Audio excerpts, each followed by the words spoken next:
Hello, everyone. Welcome to Taco Tuesday for May of 2021. My name is Jeff Bruner. I'm pleased to have a great slate of presenters today from among our vendor partners. So as is usually the case, we're just going to get started right away. And I'm going to have our first presenter, who is Alex from Statista. Alex, I've made you a co-host. I'm not sure if I need to stop sharing so that you can start sharing, but we're gonna give that a try here. Trial by fire, that works. All right, how do I? Nope. Stop share. All right, I've stopped sharing. If you want to try and start sharing, hopefully that'll work. For sure. I'm sharing. Do I want to be sharing my screen or just the camera? I think I can be seen, maybe. Yeah, we can see you right now. And if you want to. For the to. presentation, sure thing. So right. I will just do this one here. So hello, everybody. Thank you for joining Taco Tuesday. Thank you, Jeff and Sarah and the team at WiLS for having me on board. Hope everyone's having a great week and a good intergalactic holiday known as May the 4th. My name is Alex Boyce. I represent all accounts through K through 12 as well as public libraries for Statista. I have counterparts on my academics team who represent universities as well, but I'll be speaking mostly to the K through 12 and public library sectors today. Feel free to contact me after this demo. This will be quick. I'm just going to show you a few things about Statista, but you know, a big part of my role at Statista is to give personalized demonstrations of what we do, so we can really dig into how students as well as library patrons are using our platform. So you know, definitely reach out to me. More than happy to do that with you. But as you can see here, what is Statista? We are the #1 data platform in the world. You can see by the numbers here in the top left-hand corner. But I think our core competency is really how clearly structured our data is, how easy the portal is to use, and how quickly students, patrons, faculty, staff can do research, get what they're looking for, so they're not spending a ton of time on Google or otherwise dodging advertisements. They can really just lock in and find what they're looking for. All of our data is very vetted, and it's very transparent information. We'll let you know where we're getting the information, and it's unlimited downloads as well as republication rights. So where is our data coming from? Roughly half of it is coming from our own primary research teams, 300 or so analysts, give or take, across 52 countries all over the world. The other half of the data, most of which is coming from secondary sources through many paid partnerships, the Nielsen's of the world, Deloitte's of the world. You know, we pay to be able to use their data to fill in the gaps where we don't have it. And then, of course, as you can see, the smallest percentage is through publicly accessible websites, your WHO, Census Gov, Department of Education. We all know there's a lot of information there. Might not be due to the web designers of the sites, but because there's so much information, it can be a bit clunky and difficult to sift through. So we bring all of this into one place where you can easily access it. Couple of examples here just for the K through 12 vertical, how students and staff are working with our platform. I'll definitely send a copy of this presentation to Jeff and Sarah just so they can forward it out to you if you'd like to, you know, kind of have some of these examples there. But as you can see, you know, we're really working across all disciplines. Interdisciplinary, multidisciplinary learning is a big thing these days, especially with COVID and, you know, remote learning too. So those are some examples there for you. And then, of course, how public libraries, patrons, and staff are using Statista. So we're very big with helping business departments at libraries, you know, with any kind of research questions that are coming in. We actually hold events we're doing one currently with Brooklyn Public Library. They have a small business event that they're putting together, and we're presenting to them and showing them how to use our platform so that they can find that data. And so let me pull this up as well. I'm just going to show you a few quick examples of the platform. I'm not going to really do any navigation because that would take a bit longer to do. But here is just one of our baseline statistics, a bit of a tip of the cap to Wolters-Kluwer, who I guess I'm told will be presenting after me. but don't really focus on the content itself, just more the structure here. Very easily downloadable. You can see PDF, Excel if you want the raw data, PNG if you just want a photo to pop into a report, PowerPoint, of course, for students or anyone that's doing a presentation, they can easily export in all those formats. You can see the source underneath here. I mentioned earlier that we have paid data partnerships. You can see AdWired is one of those. So when you go right to the source link, you wouldn't have to hit that paywall to get through to their information. We provide that for you when you go through the platform. Some details about the statistic, and then focus on these buttons here in the middle. You can easily change the chart type from a line graph. You just want to see the actual raw data. If you want to take off data labels just for a visual representation, that's very easy to do. A share button. In this day and age, very important to have Facebook, LinkedIn, Twitter, and of course, emailing. If students want to email to their professors, if they have a group project and they want to email it to each other, that's very easy to do there. Citation, of course, very important. We have all 5 major formats. Choose the one you want, copy, paste, very easy. And then maybe for some of the librarians, I'm sure you guys know about, people still do print. So we have a print button right there that makes that very easy. So that's just our baseline statistic. Into our reports, where we get a bit more granular with the information and a bit more detailed. Here's just an example of one. You can see it's 53 pages long. Coronavirus's impact on education in the United States. You'll scroll down, you get to a table of contents, see some of the content that's in these 53 pages. You want to see share of K through 12 schools teaching virtually. You can just easily click on the number there, and that'll pop you right down to that individual statistic. Of course, a reference page you can see clickable here at page 32, shows you where it's coming from. Burbio, another one of our paid partnerships. I actually met with their founders about 2 weeks ago. But jumping back to the statistic, you can see the source link very easily illustrated at the bottom there. Next, onto some of our consumer market outlooks. This has been huge for us. We have consumer market outlooks, market outlooks on many different things. Health market outlook is one of our newer ones. But you can see here, just for consumer markets, if I click market directory, it'll show me all the subsegments that are available. I guess in Taco Tuesday fashion, click meat, and then that will take you to that outlook. It'll show you a market definition, what's in scope with our forecasts, with the trends that we're having there. Alex, I'm sorry to cut in, Alex. I think we might still be looking at a slide here. Is it possible that your share is tied to your slides and not the live site? Oh, I'm sorry. No, it's fine. It's tied to screen number 2. Maybe that is not coming through. Let me see here. Yeah, share your desktop. I'm more of a Teams guy. Let me just start by saying I know. And we did practices with folks too. And now I'm like, here, do something entirely different in the moment of the presentation. Yeah. Let's see if I do this. Well, you know what I can do is just try to. How about now? All right, now we're seeing you. Okay. And now let's try this one more time. Do you see Statista and the meat consumer market? No, we still see your webcam. Oh, wait. Yes, now we see it. Oh, it's good. Yes, we're there. Anyway, I'll just back up really quick and run through these again. This was the statistic that I was showing for, I guess some detail on Wolters-Kluwer. The downloadable formats right here, very easy.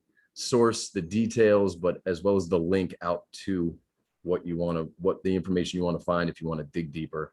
Here are the buttons in the middle that I was speaking about with the chart types, very easy to navigate through. The share button, as I mentioned, and then citation button, of course, through the 5 major formats, copy paste, very easy, and then your printer button as well. So that's the statistic. This is the report that I mentioned just about coronavirus's impact on the United States, 53 pages in total. As you scroll through, you get to the table of contents and you see a statistic that you like, you easily click the number there. And you can see the reference. You can jump down to that, or you can jump down to the reference page here. back to what I was speaking about, which was in Taco Tuesday form, one of our market outlooks. This is just on meat. This is going to show you the market definition, what's in scope, what's not in scope. So I guess, meat-based ready-to-eat meals is not included with this. So we're very, very transparent with our methodology and how we're getting all of this, and then very easily downloadable. You can get raw data from Excel, however you might want to look into those different markets. Just touch on a couple of tools briefly. Our company database features over 15 million companies worldwide, public as well as private. So if people want information on different companies, that's very easy to get to there. Oh, did I accidentally click the stop sharing? Yes. I think so. And then how about now? Can you see the create business plan? Yeah. Yep. So here's our business plan export. I mentioned earlier some of the small business work we're doing with New York Public Library, Brooklyn Public Library. This is a very great tool for them to use in order to, be able to kind of figure out a business plan. Financial reports are included with this, even a pitch deck. If, they have a Shark Tank kind of event coming up, so they might use that.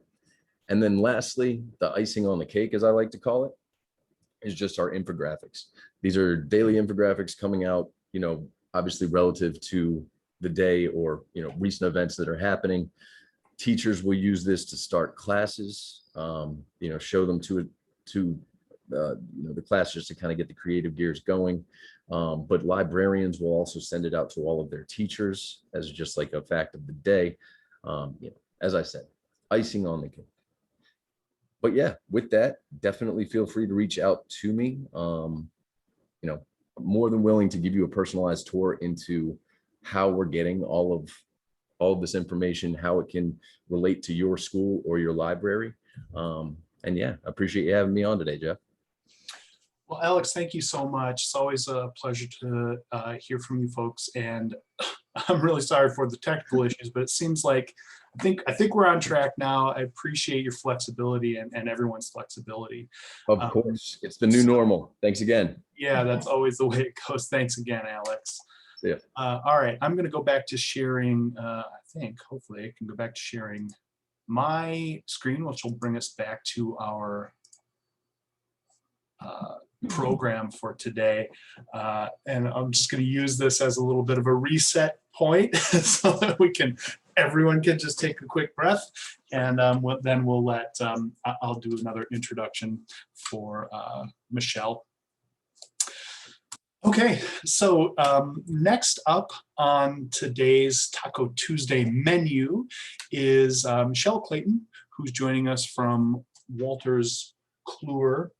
Michelle, now I'm going to make you a co-host, and hopefully that will make it easy for you to share your screen. I'm sorry, I know we went through a whole practice yesterday on how to do this in webinars, right. And now we're in a meeting. So hopefully down at somewhere towards the bottom of your monitor, you should see a green button that says share screen.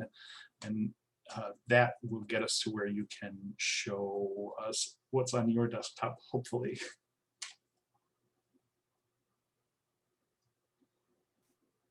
Hey, there it is. Excellent. So good. So Jeff, thanks for having me on. My name is Michelle Clayton. I work with OVID Technologies and Wolters-Kluwer. And for today's Taco Tuesday, I'm going to be showing two different products. Both of them reside on the Silverchair platform. So for librarians that are familiar with that, you will be familiar with Silverchair. The product that I'm going to start off with is called the 5-Minute Consult. And it's based on the book series from Frank Domino, Dr. Frank Domino, which is also from librarians, the most valued ebook content on the OVID platform. And what I wanted to show you is the 5-Minute Consult. It's our point of care tool for family practice, outpatient care centers, internal medicine practitioners, as well as for clinical rotation students, so the PA programs, and even nurses can use the 5-minute consult. And so I'm going to spend about 5 minutes talking about 5-minute consults, and then I'm going to move over to a different product of ours called the Health Library Platform. So I'm going to go ahead and get started. The 5-minute consult is a fast and easy reference to get quick answers to clinical situations when you're either with a patient, before you're going in to meet a patient, or even after you've met with a patient. And I think what's really nice about the 5-minute consult is that it's very easy to navigate. It constantly gets positive reviews about the easy navigation. There's also a desktop app and a mobile app for the 5-minute consult. So practitioners can use it on the go or in front of a patient. The ways that you can navigate through the 5-minute consult are pretty simple. There are 2,000 diseases and conditions that are housed within the 5-minute consult. So those can be accessed through here. They can be searched by the keyword in the search bar, or they can be browsed by the category. We also have drug monographs. There's about 1,500 drug monographs within the 5-minute consult.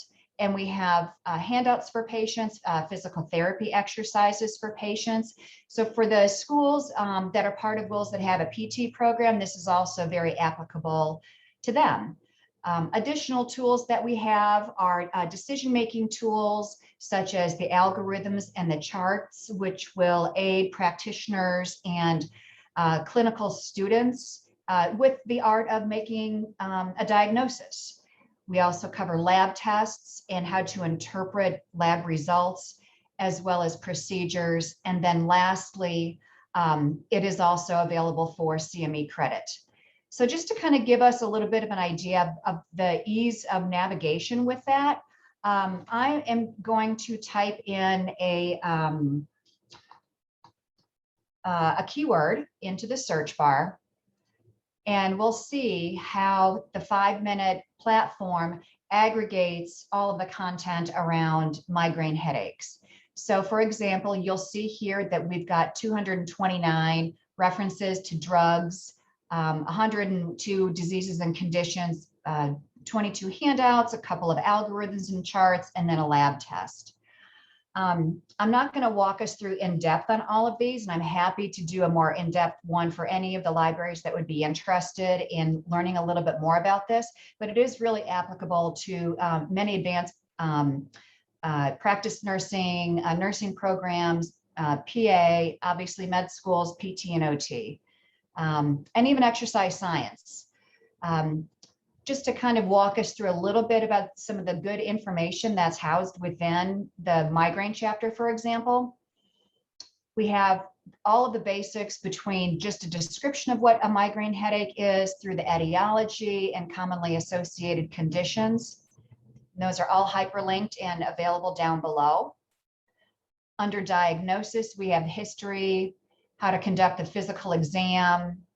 We have the differential diagnosis, and then diagnostic tests and interpretation, treatment, ongoing care, additional references and additional reading, plus all the codes for ICD-9, ICD-10, and the SNOMED codes that are associated with migraine. And then just some clinical pearls of wisdom as well.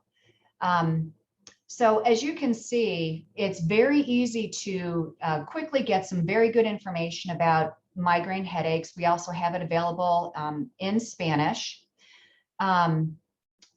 Everything that you see here can be printed out for the patient, and it can also be emailed to colleagues. It can be emailed to other students as well.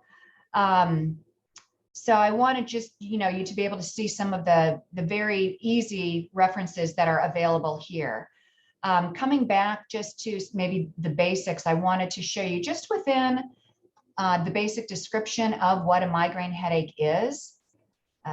Users have the ability to save images that are housed within the 5-minute consult. You can easily click right to patient handouts and to the various algorithms and charts. And what I do want to show you with that is kind of what the algorithm looks like. So when a practitioner or a student is getting ready to meet with a patient, or they're in front of a patient, this walks them through kind of the decision breakdown tree of coming up with the diagnosis. And so it starts with basically the flow chart of the decision process and the yeses and the nos for the answers when they ask the questions of the patients. But you'll notice throughout, we have all of these links to various medications. And what this will do is take you to the drug monograph within the 5-minute consult. And it will give you the general information about it, the indications, the contraindications, dosage, adverse reactions, information for patient and family education, and so on. Some of the physical therapy exercises, there are a lot of videos here as well. As a teaching tool, these are all hyperlinked. So if you wanted to, for example, copy this link and place it into the course LMS or the campus LMS, these are all live and durable links. So these are all available to be copy and pasted and shared however you would like them to be used.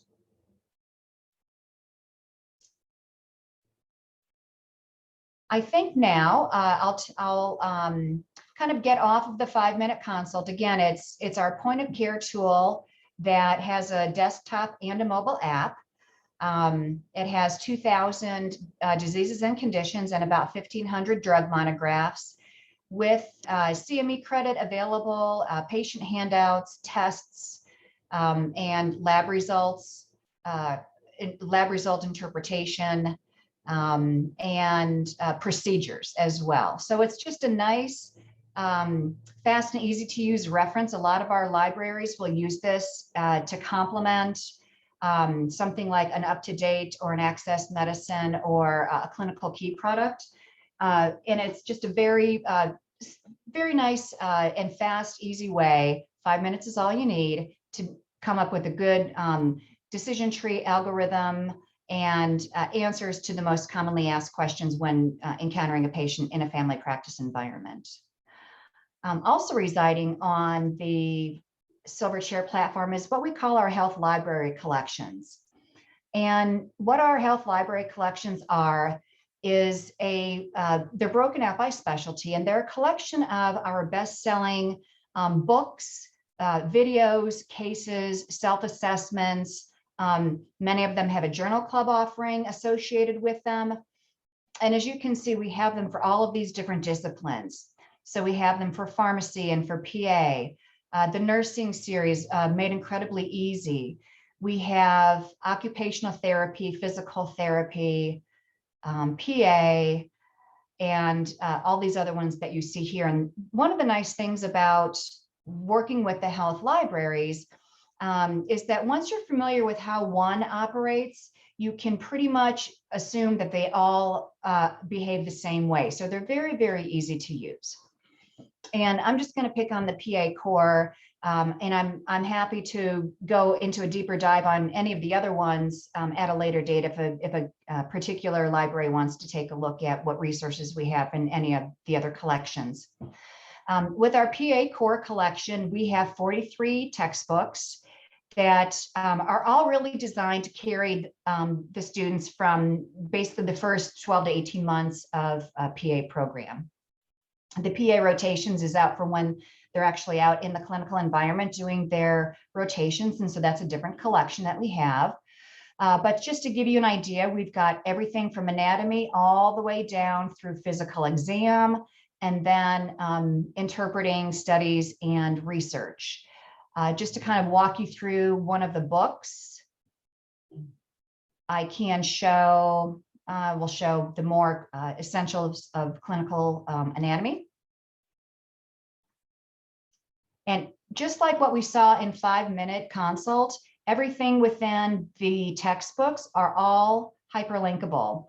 So it makes it for a very nice curricular development tool for the faculty and a very easy point of reference for the students. All they have to do is click on the link and it will take them directly into the chapter.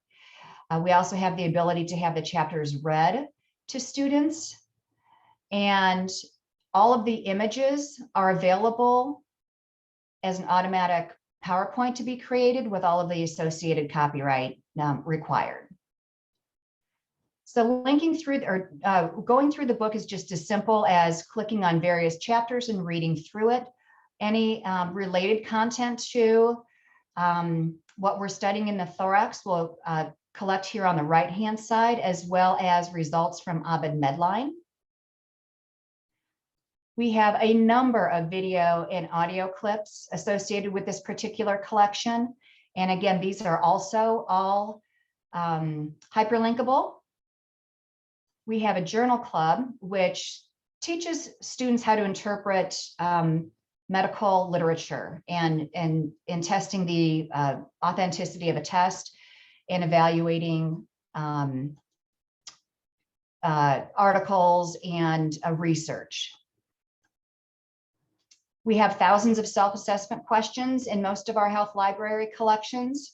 So students and users can create a customized quiz and quiz themselves, and then be linked back into any particular chapter of any of the books where those question contents were drawn from. And then we also have cases that can be utilized for case-based learning. They can be utilized for being put into discussion group and so on. And then we have additional resources for the health library. So the health library collections, again, are designed to be utilized both from a faculty standpoint to help build out curriculum, and also from a student standpoint to have access to all of their resources within one spot that is also augmented by journal articles and abstracts, audio and video clips, cases, and so on. And so we've got them for every one of these disciplines as well. And that's about all I have. I feel like I've run a little bit over time. But again, my name is Michelle Clayton. I work with OVID Technologies and Wolters-Kluwer. And if you would like to see a deeper dive on any of our products, I'm happy to set something up in person in a little bit more depth. I think that's about all I have. Jeff, thank you for letting me present here today. It was really exciting. Thank you, Michelle. You did great, and actually, you're perfectly good on time. So, thanks so much for joining us, and thanks for your flexibility with today's little bit of technical issues we've been having. But not a problem. Not a problem at all. Great. Okay, thank you. So I'm going to flip us back yet again to my little starting place, and I am going to check in. Kirk, I know we're a little bit earlier than I had told you, but would you be ready to go if you wanted to start right now? Yes, Jeff. Thank you, everyone, for joining us. I'm pleased here to turn things over to our next presenter, Kirk Hall, who is from AWE. Kirk, over to you. Thanks, Jeff. My name is Kirk, and good afternoon. I'm going to be talking to you today about AWE learning stations, which are for children in the preschool or elementary age. We are a company that has been around more than 25 years, work with about almost half of the public libraries in the United States. There are 300 stations or tablets in Wisconsin, and some of the customers or partners we have in Wisconsin have been with us for more than 20 years. You will fall into one of three categories, I believe, today. Those who have had stations in version 1 to 13, those who have upgraded to the Platinum Series stations, which started in January of 2019.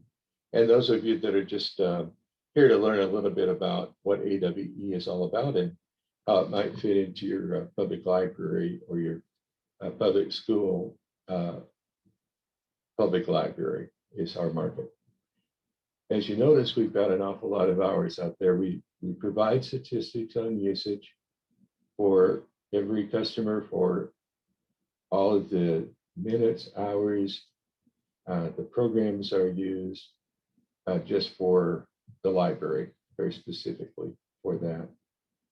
We have a version that is in an all-in-one touchscreen with a touchscreen, a child-sized mouse, and a color-coded keyboard, which is very attractive to early learning, and a tablet, which of course has a touchscreen for learning and has all the functionality and the same programming as the computer station.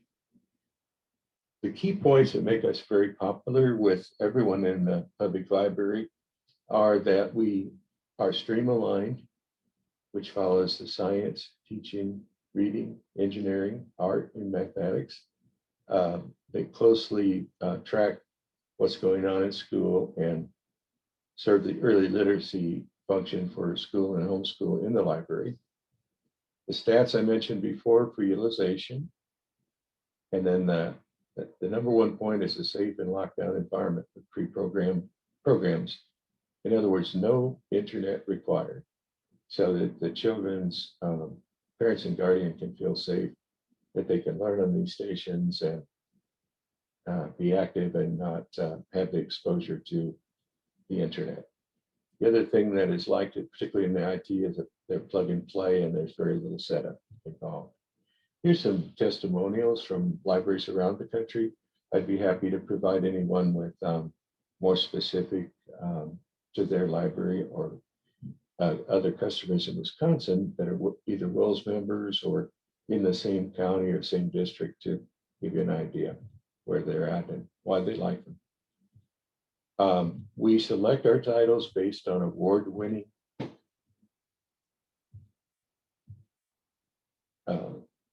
things such as RoboGarden on coding is one of the newer things on Platinum. Some life science from Rock and Learn. Here's Garfield. Everybody might be familiar with that character. They have created for us a couple of different ways of looking at this kind of information to help kids get ready for the internet. We use graphic novels in a comic book format, or Garfield does, and then also interactive multiple choice to help kids learn such things as anti-bullying and not sharing personal information on the internet. And then very important is programs like Didi and Ditto, getting ready for kindergarten and that age group with thousands of things to do there for them to learn. Here's the coding from RoboGarden. There's also several other programs for coding that different age ranges, and Garfield on cyber safety. And although it might not sound brand new, the handwriting skills is very popular. Teaching kids to print and even cursive writing. And then ebooks, but not in the traditional way. We use traditional sources such as Humpty Dumpty and Little Red Riding Hood and Goldilocks and the Three Bears, but they're interactive. They're also have the ability to be read to the children, and there's games and activities with those and other types of ebook learning in the reading portion. So there's 75 plus titles on each of the workstations, and there's over 4,000 things that the kids can do. So with these programs, you see children find something that's relevant to them, sometimes with the help of their parents, and very often just on their own. We do have hand gestures that they can use right on the screen as they learn, which is typically the 3-year-olds and 2 and 4-year-olds are going to the screen and touching it rather than using the colorful keyboard or the mouse. But we find that many children, even though their parents may have a computer, they're not allowed to touch their parents' computer or not encouraged to. So it is their chance to learn touchscreen skills as well as keyboarding, and there's a child-sized mouse so they can learn that as well. I provide live demos to anyone who's interested in seeing it for yourself or your library group. For those in the library you'd like to see it, just at your convenience, and I share live and show you actually how it works. Some people like to know about pricing. The Platinum allows early literacy station, which is basically 3 to 8, or preschool through elementary. Bilingual Spanish, which has an ELS component to the early literacy station. And after school edge, which we say 5 to 12, but again, it's from preschool through elementary. And you can also purchase these add-ons later and just have them, we send you a drive and you put it right in. Also, for pricing, WiLS, of course, is a consortium agreement with us. We're very happy to be part of it. And it provides a $50 WiLS discount on top of any other discounts. May, just so you know, is a special 12% discount. And then for those people that would like to trade in an older one, by the way, they last a very long time, about 5 to 7 years. But some people want the new content earlier than that. And many of them that are out there and running in Wisconsin are older than the 5 to 7 years. So we provide a $150 discount. And then also, we do the very same discount for those that have never had a station at all as a brand new customer. And then now I'm very happy to announce in the very near future, we believe probably in May, we are bringing out Platinum 2. Here's the good news for those that have Platinum. You are grandfathered into getting the Platinum 2 version at no charge. We will send out a disk drive and provide it to you as either part of your warranty or just anybody that has Platinum, you will get it. So you can see from some of the new interfaces, it's more modernized and then showing the integration and other features, new interfaces, avatars, and content administrative functionality, and of course the customer portal. But here's where the real fun begins. For the early literacy station, there will be 10 new programs added. Now, those of you who've had the version 8 through 13 will know about my amazing human body, which is not currently on Platinum, but was a very popular program, one of the most popular programs on version 8 through 13, as was Getting Ready for Kindergarten and Sesame Street. Nothing needs to be said there. And then for those of you who have an interest in autism, there's a new set of programs called AudiSpark, which is addressing that situation. And then, of course, language teaching and some other brand new programs that have never been on our stations. Same with After School Edge. We felt the need of bringing out more advanced programming for some of the kids that were more advanced, and also for kids just that were a little bit old, knowing that every library and every patronage is different. So there's 10 brand new titles per each station, making about 85 programs on each one. All new look, but a lot of the same feel. And all the other programs that were on before remain. So, and again, more than 4,000 things keep kids happy and having fun while they're at the library. This is my information. This is a phone number that's cell from Pennsylvania, but I live in Shawnee, Kansas, and cover 17 states. You may have heard that we've got a Platinum Online, our cloud-based product. It is not the stations online. It is a few of the programs that are on the stations and then some other programs. It was our way of looking at being helpful during COVID for those kids that couldn't get in the library to use the stations during that time. And it is a product that we would suggest if you're interested in learning, take a free trial and take a look at it. Also contact me if you have interest there. I appreciate it. The kids are having a lot of fun out there. I get so happy to hear everything that is happening and no smiling faces. I appreciate your time today. Thank you. Thank you, Kirk. Great product, very popular, and I too suggest any of our library members who haven't looked at the AWE stations definitely do so. Thanks again, Kirk, for joining us today. Thank you, Jeff. I appreciate it. So that's going to bring us to our fourth presenter today, and I am very pleased to be joined by Victor Karker. Victor, are you there on the line? I am. Can you see me and or hear me now? I can hear you now, and Okay. I'm actually going to end my screen share to make room for you to start your own. Oh, I see you now too. Excellent. All right. Excellent. Good. So let me share my screen and then we'll dive right in here. Too many things open.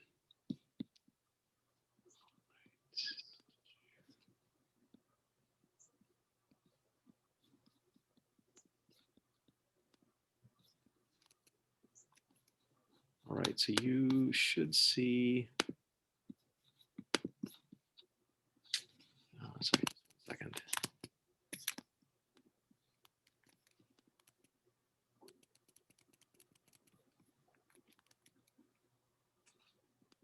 Okay.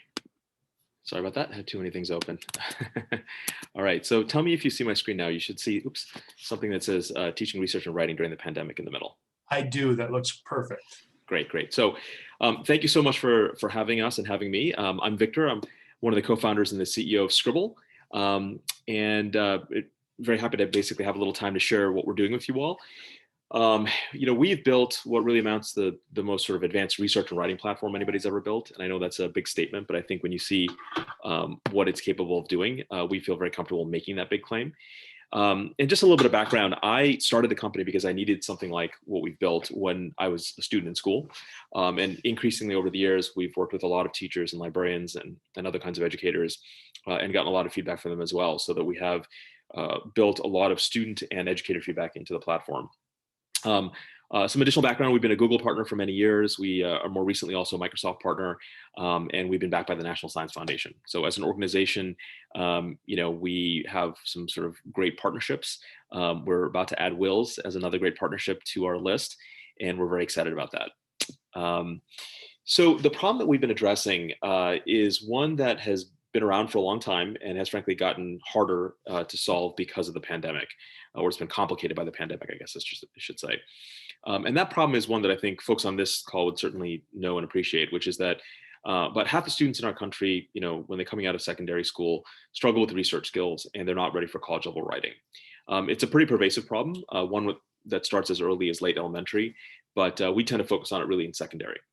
And in the work that we've done, we've really kind of dissected the workflow to try to understand why this work is so difficult and so hard for students and for educators. And one of the things that I'm sure you all know just based on your experience and your work is that when you think about something like research and writing, it is a historically very logistically complex type of a learning experience, right? There's a lot of different steps along the way, like the ones that you see here on the left-hand side of the slide, where students have to go through a number of things to be able to do the research, right? Curate their information sources, annotate them, cite them, et cetera. And then when they get into the writing process, they may be building outlines and they've got to keep track of their references for the bibliography and whatnot. And so it's a lot of different steps. And historically, students and educators have had to cobble together a bunch of different tools to do different parts of the workflow. So it could be different apps, or it could even be, in some places, still a lot of paper and physical note cards and things like that. So you might be using a standalone citation tool, a PDF organizer, a web clipper thing to grab research off the internet and so forth. And so it leads to scattered work by the students. And from a teacher or librarian's perspective, it also becomes very hard to sort of teach and track students through this process because all their work is sort of trapped in all these different data silos and different ways of working. And so at Scrible, what we've done is we've kind of brought that all together, under one roof. We basically have built a number of capabilities into Scrible as sort of like a super app so that we can help students curate, annotate, cite, build an outline, build a bibliography, and then basically we integrate with Google Docs and Microsoft Word so that you can easily bring your research into the writing process with the integrations that we've built there. And then for educators, librarians and teachers, we have a number of capabilities as well.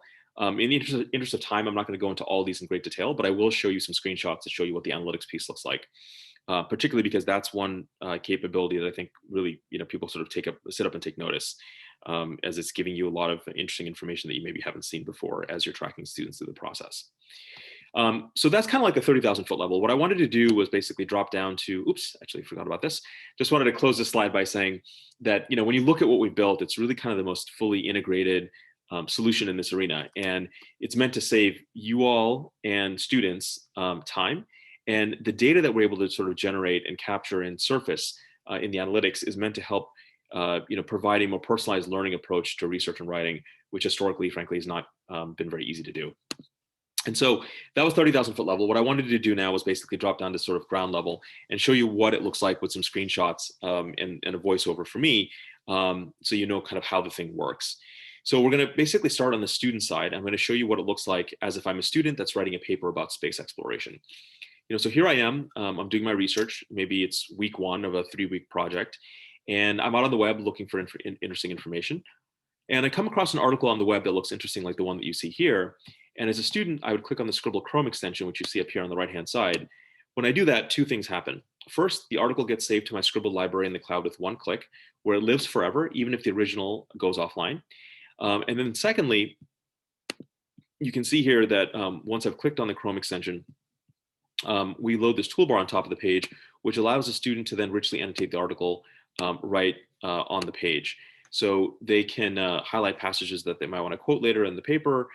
They can add comments in the comment sidebar to be thoughtful about the content that they're reading, and so forth. And if this is in fact a shared article, you'll see here that multiple people can reply to one another with comments in the margin, kind of like how you might be used to doing, in a Google Doc, where you can have like a whole discourse in the margin. So that's an ability to do that as well. And then, there's a number of other capabilities, but in this quick overview, I really like to emphasize, some important aspects of the research process. And one of those is, of course, that we actually embed citation capture early into the research process, and it's integrated right into the overall platform. So what you're seeing here is that in our citation sidebar, we have automatically extracted citation information directly from the article, and we've pre-filled a bunch of the fields down below that the student would need for properly formatted citation, which we render up top in real time, like you see up here. And so if the student, is making any edits or changes to any of the citation fields down below, as they're typing, they'll see the citation up top change in real time. So they see the impact of their work as they're doing it.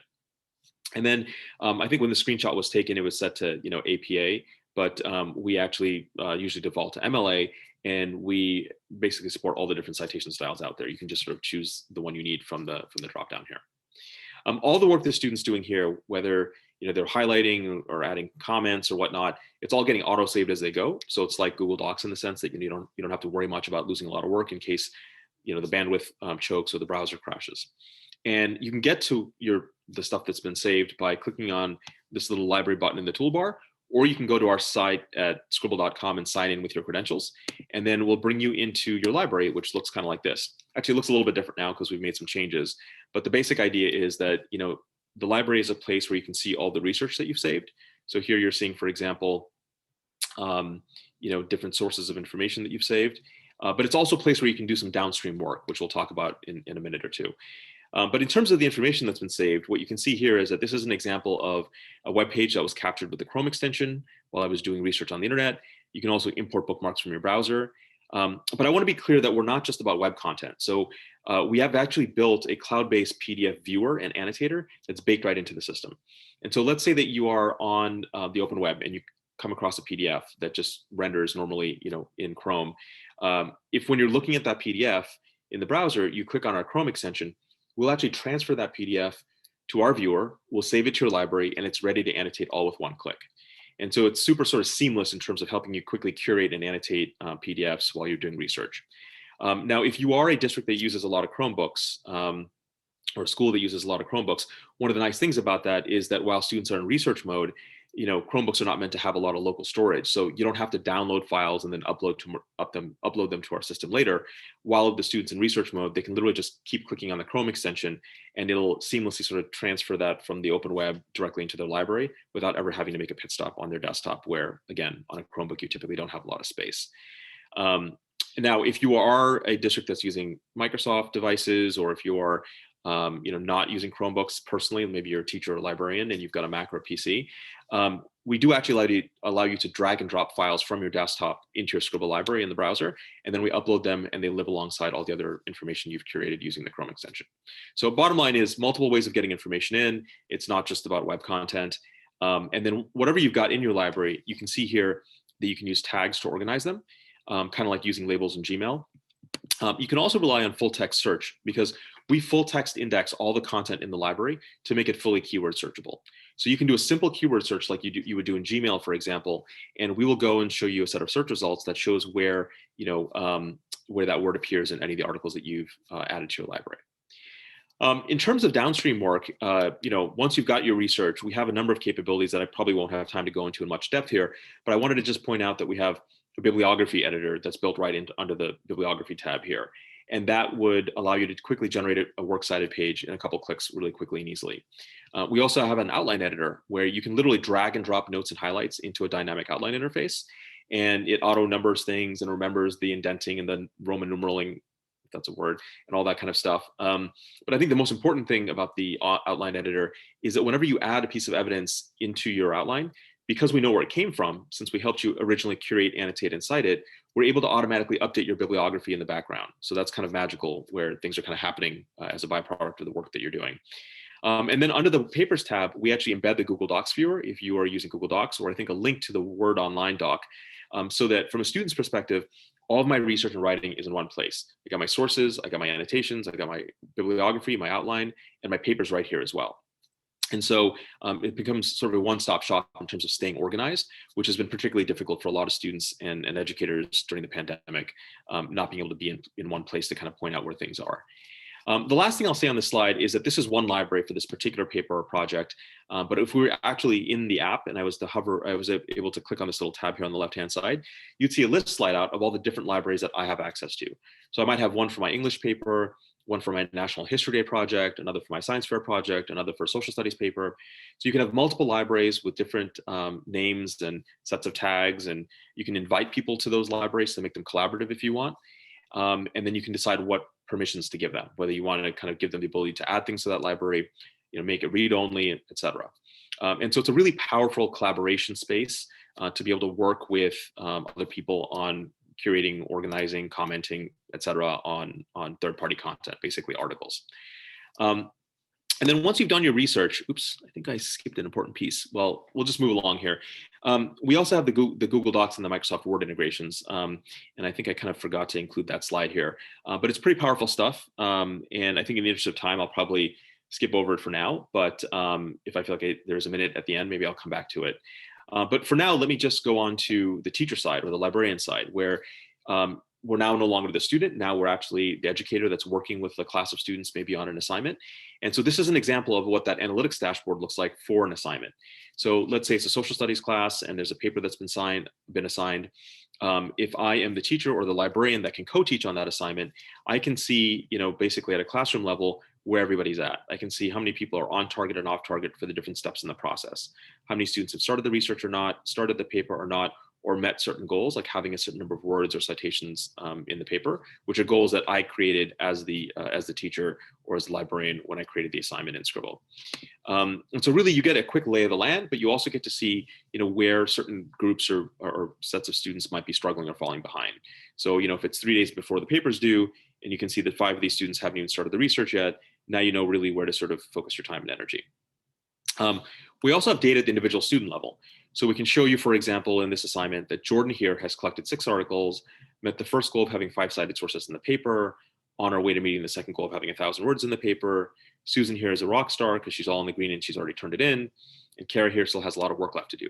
All things that would be good to know sooner rather than later, so that you can help them course correct in case they're getting off track or if they're falling behind. And that's one of the things about this kind of work. I think when it comes to research papers and projects, they typically are lengthy. They're certainly, oftentimes at least multiple days, if not multiple weeks. And in some cases, when it comes to things like the IB extended essay, maybe multiple months. And so what we found is that if we can help empower you all with real-time data, it kind of gives you a better sense of, who to focus on, who needs help, where people are falling behind, and we're really trying to empower educators with the power of real-time data to help them make better decisions about how to spend their time and who to spend it with. And before the pandemic, I've been in classrooms watching when teachers are working with students, and we used to see the classic way of assessing this work, which is, the teacher or the librarian would say, I'm going to spend 5 minutes with everybody to see where they're at and checking on their outline this week and maybe their rough draft next week or whatever. And we used to say, even before the pandemic, that wasn't necessarily the best use of time, because the reality is you might want to spend 10 minutes with Kara and 0 minutes with Susan, because Susan's doing just fine. But oftentimes you don't know that until you're already invested in that conversation, and you're never going to get that time back. And so one of the nice things about how we work is that we put the whole process online and make the students' work and the data around it available to you, so that you can do virtual check-ins from home or when you're not teaching during the day. And that really gives you a better ability to sort of hone in on the students that might need the most help and allocate your time accordingly. Now, during the pandemic, you don't have that luxury even of doing that 5-minute, one-on-one in-class, in-person check-in. So we've actually been filling a gap in the distance learning model. We've heard from folks that we work with that having Scrible has made it a lot easier to do something that was otherwise very logistically complicated and difficult, and historically involved a lot of face time with students in school. So if you are doing remote or hybrid, or if you're planning to do that next year, and hopefully we'll all have to do a lot less of it, but if you have to, Scrible is a platform that can help you do that kind of work in a much less time consuming, less painful, more insightful way than cobbling together a bunch of different tools and trying to stumble through it, the way that it might have otherwise been done. And I'll just mention this, but I think there's maybe a slide on it later, that because we have been sort of acknowledged as a support for distance learning, we have been recognized as an eligible expense under the CARES Act. And so we've had the entire state of Utah actually signed on with us this year, and they use CARES Act funding to help basically fund their statewide partnership with us. The last thing I should have mentioned is that this last column is a little bit different. Everything else here is around kind of progress, if you will, and this is as well, but it's a little bit different in that it's about the content more than anything else.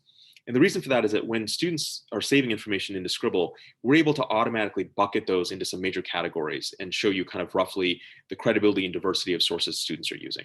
So if we were in the actual app and I hovered over these different pie slices, you'd see that 2 of Jordan's articles are coming from government websites, 2 are coming from academic websites, one's a Wikipedia article, which might be a no-no in terms of quoting from a credible source and so forth.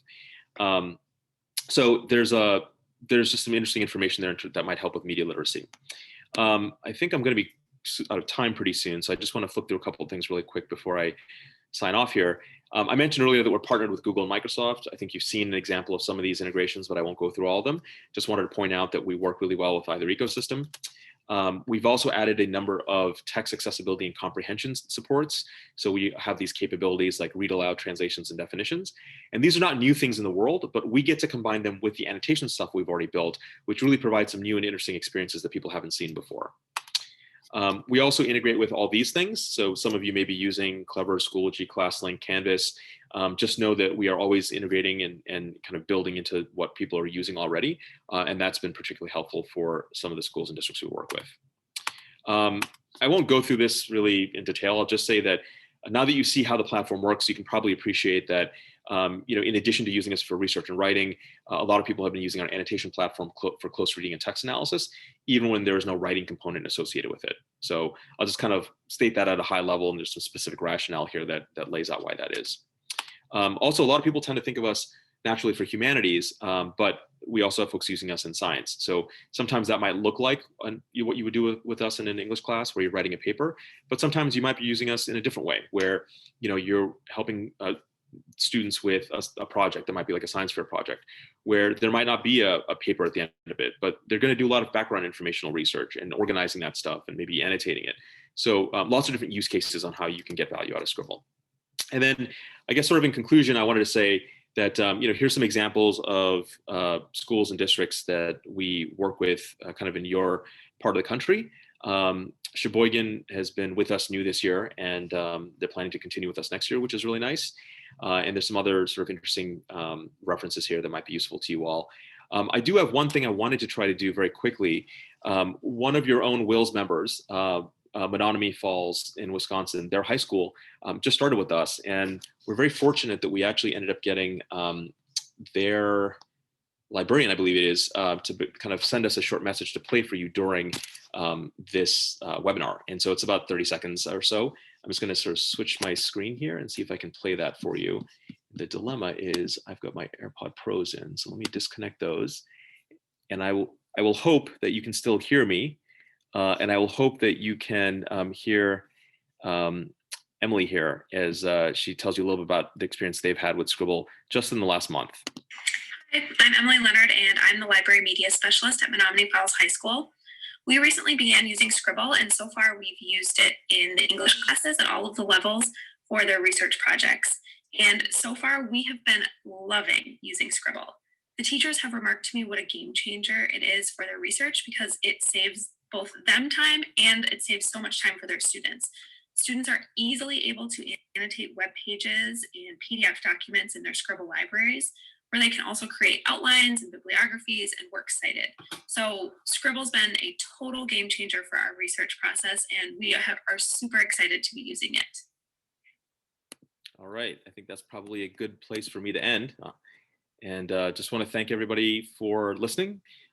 We'd love to work with you. I'm going to drop my email into the chat, but you can just look us up at scribble.com. And we are just becoming a WiLS partner, a WiLS vendor partner. So there will be discounted pricing available through WiLS for the paid versions of Scribble, but we also offer a free plan as well. So you can just go and sign up and start using us, and there's a free trial involved as well. But if you were interested in working with us either on our teacher plan or looking for a school subscription or something like that, then we'd be happy to help you with that. And if you are planning for next year, you can certainly look at sort of purchasing the paid version if you want through WiLS, where you'll get a discounted price. I should also mention that we've been recognized as a Common School Fund eligible expense as well.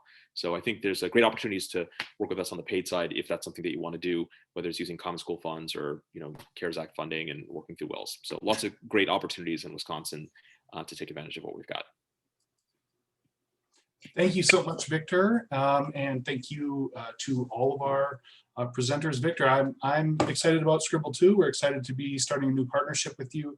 You couldn't be more right that there's definitely a visible problem that everybody knows that there's a problem in the transition from secondary to post-secondary education and people's research readiness. So any tool that we can leverage to try and address that, I think, is a good one. So I'm excited, and thank you for joining us. Thank you to everyone for joining us today for Taco Tuesday. Join us next month for what I think is going to be our last Taco Tuesday for this fiscal year. So we'll be hosting Taco Tuesday on June 1st, 2021 at 11:30 a.m. And more details about that will be available soon. Thank you again to all of our presenters, and I hope that everyone has a really great afternoon, and hopefully you've got some tacos to eat. All right, take care and goodbye.